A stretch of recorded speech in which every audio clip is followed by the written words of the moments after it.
สบายดีหมู่เพื่อนทุกคนมื้อนี้เฮาสิเฮ็ดวิดีโอบันทึก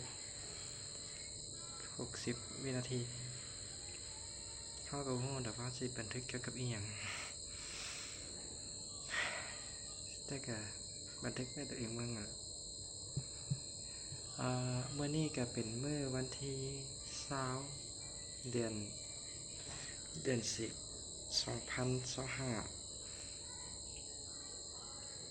เฮา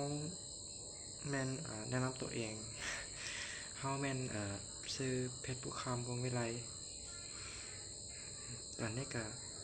เป็นนักศึกษานักเรียนอยู่ที่ประเทศลาวแขวงนครหลวงเวียงจันทน์ละเอียดเกินไปบ่ คลิป60วินาทีก็จบเพียงเท่านี้ล่ะเพราะว่าเราตั้งใจถ่ายแต่60วิขอบใจ